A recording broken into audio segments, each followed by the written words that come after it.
Within Your Reach is made possible in part by the following companies. By 15-Minute Fitness, one-on-one personal training so you can look better, feel better, and have more energy. Elevity HR and Payroll, providing our partners with peace of mind and the ability to focus on what they do best. And by J.E. McAmis, proud to support quality programming in the North State. Thank you.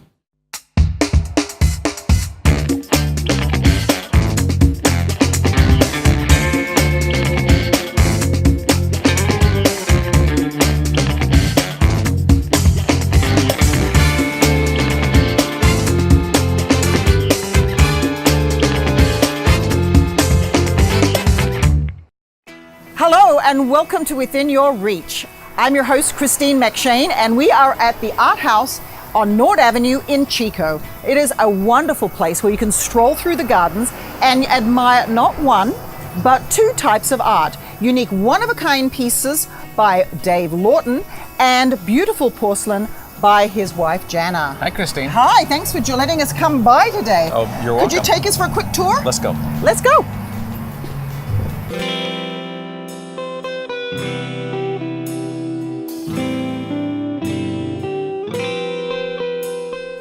Well, Dave, I love your work because you use a certain number of materials, a lot of them fairly organic, but you create so many different pieces. Now, this piece here that we're looking at, I see you use a lot of concrete. Yes. And is that just normal concrete, like from a hardware store? Or? Yeah, this is pretty much off the shelf. Yeah? I mean, it's pretty inexpensive. If you have a cement mixer or you want to mix it by hand, you can cast it in different forms and different molds. So yeah, I mean, most of the material I use is relatively inexpensive. Wonderful. And so when you use a mold, are you sort of like collecting them, you use the mold and then you break it? I mean, Yeah, I mean, the most graphic molds are usually out of glass, and so I just cast directly in glass. Once it sets up after a couple of days, I just break it out, and it's kind of a lost mold. So like, what kind of molds would you use for glass? Light fixtures, I know you have one light fixture. Yeah, so light fixtures primarily. Yeah? Yeah, they're the most ornate, typically. So those you get at Habitat for Humanity? Or? I could once again, I have friends drop work off. Oh, if they're okay. remodeling, Gifts in the driveway. If they're remodeling, they give me an old light shade or something. Oh, how lovely. Yeah. Cool. And so you're using rebar, and so you weld, basically, and you do cement, and you have rocks, but you don't have a big rock pile anywhere? No, I have a big steel pile, and that's my primary emphasis. So I use the stones kind of sparingly, just to accentuate a piece. Right. Now this piece up here behind me, I like that one. So what was that, dirty laundry that you didn't want to do, or? Yeah, kind of had an excess of these shirts. Yes. And so I just mixed up a mortar mix, a very fluid mix, and put the shirt in there, saturate it real well, and then I designed the bracket that it's hanging on, and just draped it over there. There are similar pieces like that out in the sculpture garden too. Oh, okay. Yeah. So now, how do you come up with the ideas like that? I mean, is it something that kind of you wake up at 3 a.m. with, or is it just do the pieces talk to you on their way through? On that particular sort of technique, the United Nations had made these tents that were inflatable, that they used Portland cement as the shell. Oh. So they inflated it, they cast it, and then they deflated it and used it as a tent for people. How quick does that set up? I mean, that must be like it'll minutes. set up overnight. Oh, really? Yeah. So this piece here behind us, and now that to me looks like it's underwater. Was that the idea behind that one? Yeah, it's kind of an ocean scene, kind of the reef, the water moving the stones or the sand onto the beach. Yeah. Okay, so now you obviously get commissioned pieces to do commissioned pieces, and then everybody can buy them pieces from here as well. Correct. Okay, great. And so you're actually a full-time artist. Yes, I am. Lucky you. Not everybody gets to do that, as you well know, so that's great. Yeah. Now, I'm curious about this piece here, too. So does it have a name? No, it doesn't. Oh, poor thing. Yeah. Well, maybe by the end of the show we'll think of something for that one. We could. Yeah. All right. Now, what's interesting to me is that you use lots of metal, you use concrete, and you use rocks. And I see over here that you actually have a really large collection of salvaged metal. It's my palette. Yeah, but you know what? You keep it pretty orderly. Can we go and have a look? Absolutely. Okay, let's have a look. Let's go. Well, Dave, this must be your wall of inspiration here. I can just imagine you must come out in the morning and just decide what you're going to make. Yeah, so just look at something and say, boy, could I use that in a piece of sculpture or not? And well, as a matter of fact, what do you think you'd do with this? I don't know. It's got a nice sound, don't you think? Yeah. Yeah. Maybe a wind chime or maybe a hoe. Well, it could be an Edwin Scissorhands wind chime in your hands, I'm thinking. Well, you know what? This has inspired me. So let's go on inside, not with this. Okay. And let's go and make something. Sounds good. So Dave, this is where the magic happens, right? Yes. All right, so we're going to make some magic happen, but I'm kind of curious about these big pieces of equipment that you have. They're Yes. nothing like my toolkit. A little bit larger. Yeah, they are. So what are we looking at here in terms of welding machine? Yeah, all master? these are, there's 2 welders here plus a plasma machine for cutting metal. It'll Right. cut non-ferrous and ferrous metals. MIG welder, which is just a wire feed welder that the wire comes out when you hit the trigger and forms an arc. And then there's a TIG welder, which is more like a brazing. It's just a, you have a really hot torch with the tungsten that gets about 6,000 degrees. It melts the metal and then you just dab little filler rods in there to make a filler well. Wow, so a MIG and a TIG. Yeah, MIG and a TIG. Okay, I was getting the lingo down. Okay, there you All go, right, good. Good. Okay, so I want to do something, maybe, can we drill a rock? Yes. I'd like yes. to drill a rock. In That'd fact, be that's fun. all attached. You drill that out, you epoxy a threaded rod in there, Right. and you screw that into a internal thread then, And then I'd have a sculpture. possibly. No, Dave. We will have a sculpture. Okay. I'm telling you. It's a collaboration, It's sorry. All right, so what do I need? I need a rock. Yes, yeah, we've got a That's a rock rock. here. Cool. And we've got a hammer drill there. Right. You'll need face protection because the stone does splinter back at you. So Okay. if you want to don a mask, Okay. we'll get you started. All right, so if you get the drill, I'll get the Okay. mask. Okay. All right, this is going to be good. Okay. Don't have to worry about my hair. It's not moving. Yeah, there. Looks we go. good. Okay. Thanks. And so That's what matters. essentially, you just let it float. All right. And so you turn it on like that, and just let it drill like that. Okay, is it going to knock my teeth out or anything? Nope, or? nope. Okay. But like I say, just let it float. Okay. Pull the trigger. Oh, okay. It'll go down by itself. Oh, okay.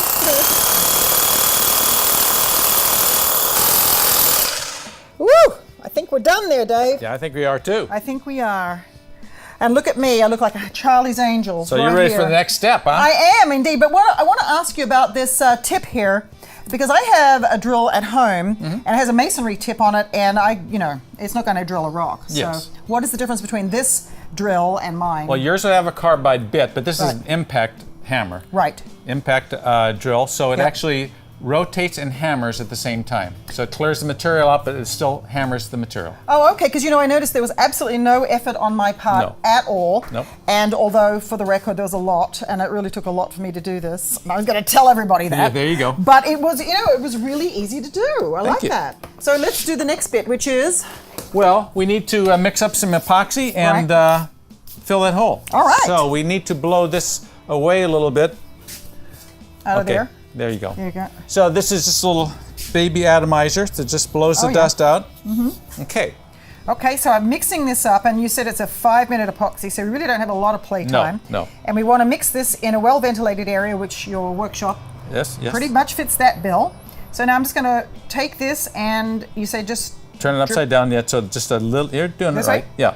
okay, and then I'm going to just dribble Yep. that and in. And you want to, once that breaks off, without getting a lot of epoxy on the stone, Okay. there you go. You just pull it up till thin and get a little bit more on there. There you go. Yep. Grab some more. Yep. Keep scraping it until you get a Okay. big gob. Oh, big gob. Okay. Yep. I'm trying to be polite and not Uh-huh. take too much. Okay. Nice steady hand is required. Thanks for saying that right now. Okay, then pull that up. See, there you go. All right. Okay, then I'll scoop that in there like Okay. that. And there's always bubbles that you've created, air bubbles down there, so you have to kind of screw it into place like that. Right. So the stuff doesn't just come out as one big gob. Now, did you learn that the hard way? Yeah, kind of. When you have a blind hole like this, the air's got to go somewhere. That's true. And there we go. We'll just Okay. let that set. All right. Now, do you scrape that off or anything? No, not now, because it's you can actually file it off later. But Oh. if you try and smooth it off now, all you do is spread it Spread around. it. That's a good tip. Yeah. So this kind of a sculpture. Now you're going to add that to one of your other pieces Yeah. that you're doing. Yes. But you need a lot of equipment for that. But I really like the idea of using the concrete and the molds as well, because Yeah. that's something that we can do, and Yes. and the viewers at home can do too, Yep. and create their own sculpture. Well, thanks a lot for that. Oh, you're welcome. I can see I've got a ways to go. Well, now that was one type of sculpting, but I think I'd do better with something of the softer sort. I'm going to see if I can track down Jana. I've been admiring her work for a long time, and hopefully she can teach me a little bit more about clay and ceramics. Well, this is Jana, and she is Dave's wife, business partner, ceramic artist, and I would say all-round organizer. That about sums it up. Right, and we're in your ceramic studio. How old is this place? This was the old garage from our home, which was built in 1916. Wow. So it probably hasn't been used as a garage for more than 50 years. Right. So we put the windows on it, so it's a little more weather tight, and I use it as a little gallery and workspace. It's great. It's got a really nice feel to it too, and very airy and spacious. So let's talk a little bit about your ceramic work. I made the mistake of calling it pottery, so I would really like to know what is the difference between pottery and ceramics? Ceramics is the medium as a whole, which means anything made out of clay. So it could be a pot, pottery, it could be sculpture, it could be a mosaic. Right. So that's a broader term than pottery. So Jana, I see that you use a lot of different styles to create your work, even though you're using the same material. It really is amazing to me. So how do you come up with the different ideas that you do? I would say my style is pretty spontaneous, although there is kind of a theme of women, but each one kind of has its own story. Right. And I love the ability of clay to take on texture. Yeah, let's talk about this one here in particular, because you've got a lot of different textures going on there. Yeah, this is one I call Queen of the Sea. And someone asked me, why does she have that shell over her mouth? Right. And it really is because the sea can't speak for itself. Right. And so it has to communicate its own story just by being. Right. And a lot of these things are everyday kinds of things that you might encounter. But to me, there's a lot of imagery of the ocean in that. So there's nets, bubbles, eggs, seaweed. Well, so what did you use to get those textures? Because if you carved each of those things, they'd take forever. So how do you actually create that whole piece?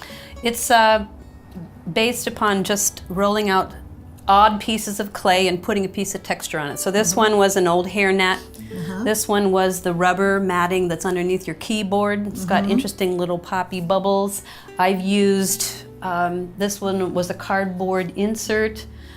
This was a piece of metal that David had in his studio that just has holes in it, and the clay kind of pushes through. So I put all those together in kind of a mat and then form this cone shape that looks like a person. So you sort of see the world stylized. as texture? Oh, yes. Everything's got to be about texture for you. That's wonderful. And then, so the head and the hands, do they all come on at the same time, or? No, I made it in several parts. The basic cone shape here, then the arms were put on separately, and then you squeeze it down with your fingers. The collar was the separate, and then because the hands and the head are so prone to breakage during the firing process, I usually make those separately and then glue them in. Oh, okay. And then I thought she needed a little bit more oomph, so I added some shells as part of her facial features. Oh, lovely. That looks great. Now, from start to finish, how long would something like that take? There's more drying time than working time. Clay is very soft when you first get it. I've got a little piece right here. Oh, okay. Very bendable, pliable. And it has to set up before you can start letting it stand on its own. So this basic shape probably took an hour or two to put together. And then I wrapped it around a cone, and that had to harden. And then once it was hard enough to stand on its own, then I would add these parts to it and then carve the head and the hands separately. Right. So now you can get the clay at any art store, or you have to go somewhere special for that? I get mine locally at All Fired Up. Oh, okay, at a ceramic store. Okay. And then you just used a rolling pin. So that was we were just over at Dave's workshop, and he has, torches and flame rods and all kinds of equipment. But this is actually very simple. You could actually do it on your own kitchen table. Right. You need something that will keep the clay from sticking to it. So I use a canvas covering, and the tools can be whatever you have. You can have special tools, or you can use a knife. Now you've also made this sort of idea into bowls. So that's just if you're looking to do something yourself. You could make a bowl using the texture, and doesn't have to be perfect or round. It's still very functional and very interesting looking. I like the lack of symmetry. I really like that myself, and so obviously it speaks to some things speak to people a little more than others, right? It did start out round, did but it? clay has a memory, and sometimes it wants to be a different shape than you want to make it. Oh, that's good. I like that. I would use that all the time if I was doing ceramics. I tried to make it go another way, but So, what happens though when you make a mistake and your piece, because there's lots of different stages in firing and drying and making them, that you have so much potential for these things to fall apart. What do you do with something like that? Because that'd be frustrating. It's probably not as bad as you might think, because there's lots of things you can do with things that don't turn out.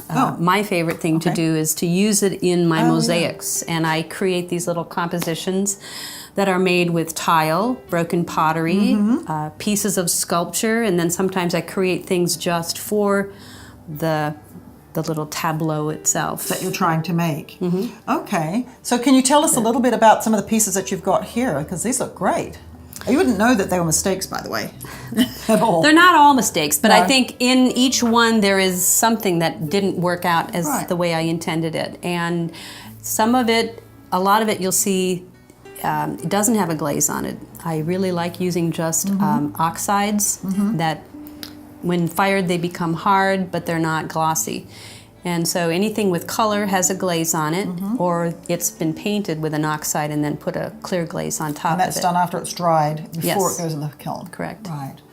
And then I like to add little bits of things that are kind of interesting, something to tweak your imagination. I think all of my pieces have a story, but sometimes it's the person who's viewing it that can make the story, not just the artist. Well, I want to ask you, like, on this piece here, I see that you have a cherry in there. So do you put that cherry in afterwards? Because some things aren't going to go through the kiln without melting. So that looks like it might melt. That's a piece of found art. It was a little glass cherry, and I just thought it was so sweet, and it might be a focal point of a piece. And then you epoxy that in, so you can actually build on it into a sculpture even after you've created it. That's correct. Great. Lovely. Well, I would actually really like to try my hand at that, if you wouldn't mind showing me how to use the potting wheel, maybe. I'd be happy to show you. Okay. I'm looking forward to This this. is a good sized piece, about a pound, and you want to smack it on your wheel head right about in the middle. Right. And then we'll turn it on. I wet my hands and just let the entire ball get wet. Okay. At this point, you're not actually really forming anything, or are you just trying to get it to center? I'm trying to center it, because if you don't get it centered, once you start pulling it up, it wobbles all over the place and makes it a disaster waiting to happen. The next thing is to put your finger down a hole and create that hole. Wow. So it's just holding your hand here for stability and inserting your finger. Once you get that little hole, then you put your finger back in and start to pull your finger the water. towards your hand. Yeah. So we're opening up. Then I like to press that bottom a little bit, get rid of any little lumps. So, and I'm pressing the top so it's fatter. Right. Now I'm going to wet the outside and the inside, and I'm ready to pull it. Yes. So. I see. I'm going to tuck myself underneath even more. Okay, now we want to reduce the speed of the wheel, because now we need it to be slow. If it's fast, it really wants to whip itself out and it gets too big. So here's about the general shape we're going to have. Right. From here you decide whether you want a bowl that's going straight up, you want a big wide bowl.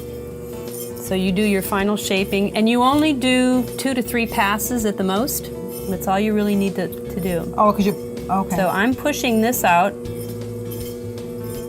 then it's going to make a nice round style bowl. So if someone were trying to start on this at home, not even at home, but as a beginner, how long would it take for them to get to this point, do you think? You could probably learn the feel of centering in a day, but practicing your shapes takes many weeks, maybe even years. You can make functional pottery probably in a few sessions. Oh, okay. What I'm using here is a little chamois, and you use it for compressing your lip so it's nice and round, no rough edges. If you want to make a little ridge, you can stick your nail in there and create the ridge. Then, because there's lots of slurry on your bowl, you like to take the sponge, wring it out, and just gently touch that on inside and out. Then you're pretty much ready to take it off the wheel head. They have these wooden tools that you use to, because trimming is a process kind of laborious. Once it's hard enough to hold its shape, then you want to trim the bottom. But it's good to get away the excess stuff, that's less that you have to trim. Then we have a wire. It's got 2 wooden handles on it, and that releases it from the wheel head. So you just press your thumbs onto the wheel head and pull it through. And then we have these metal ribs. Would you mind holding this for me? Certainly. Then I just break that suction seal and get it onto the slick part of it, and then I can just pick it up like that. Ah. Well, now it's my turn. We'll see how many sessions it takes me. All right, my turn. Okay, just put your hand like that and slap it right. Like right. Yeah, frame okay. it. Frame it. Okay. Ow! You did. I did pretty good so far. Okay, so now I need to wet or just start turning. You do want to wet. Okay. Trying to remember all of the different steps of this. So. And just let it go in your fingers and just start squeezing, just gently. Oh, gently. Oops. No, I mean, as it goes around, you press it in. Okay, so I'm trying to. Actually, if I don't look at it, I can feel it better. Oh, there you go. Yeah. So you put your hand like this, and then you rest this hand on it. So you're coming at it like this. Okay. And just push it down.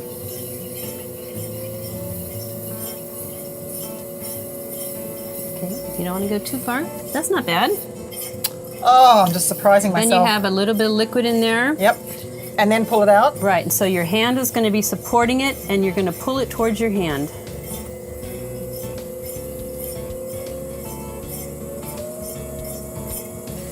There you go. Oh, I see. Ah! Oh, it's still going and I've got my foot off. What's happening? Stop it. Oh, I like that. It's very, it's actually a candy dish. I was going to say it's a pity everybody doesn't smoke anymore because this would have been a good ashtray. But, so now what do we do? Just Well, do you want to continue to work with it? I kind of like the swirl of it. It's kind of a nice swirl. Okay, well then let's just leave it that, because you can start with a thrown piece and then alter it some more. Yes, like I just did. So let's just cut off the excess clay on the bottom with this. So turn it on. Not too fast. Once you get a lump, just peel it off and hold it at a different angle. And then come down from the top, because you've got all these, hold it like that. Okay. Oh, this one? Yeah. So that you get those things that are off on the side. Clean it up. I'll actually turn it off. All right. And you almost have to keep it tight between your fingers and then just pull it. All right. Here we go. So your fingers are holding it down to the wheel head and pull it forward. And then do I just turn it on? Oh, no, you got it off, right? Just pull it. Bam. And then you take your thin rib and release it.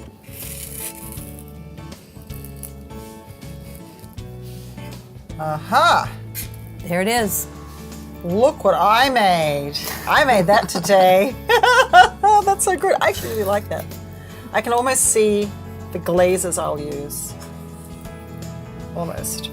Well, thank you. Actually, I had a lot of fun doing that. But you must be very strong. Is that why Dave has you around to move the sculptures? Mm-hmm. I can see why. You must be really strong because it actually takes a lot of... You need a strong back and you need strong Yes. arms, Yeah. or the clay will throw you. Right. I was actually really surprised at the amount of force back at me, because when you're saying push it down and you're doing it, it looks really easy, and then I'm doing it. I'm pretty strong, but I wasn't anticipating that kind of resistance at all. This was fun. Thank you very much. You're welcome. Great. I shake your hand, but actually, yeah, really, there'd be no point. Dave and Janet, thank you so much for having me here at the Gardens Day. It was absolutely wonderful. You're welcome, Christine. We're really glad you visited the garden today. And we want to encourage all the viewers to see art and try art. And if you would like to come to the garden, you can come by on Sundays between 1 and 5 or call to make an appointment. And it's right here at 325 Nord Avenue in Chico. So thank you so much for joining us. And remember, it's all within your reach.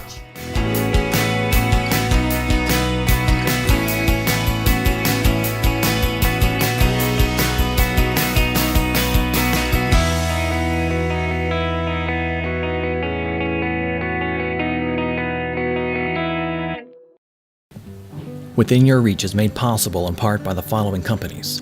By 15-Minute Fitness, one-on-one personal training, so you can look better, feel better, and have more energy. Elevity HR and Payroll, providing our partners with peace of mind and the ability to focus on what they do best. And by J.E. McAmis, proud to support quality programming in the North State. Thank you.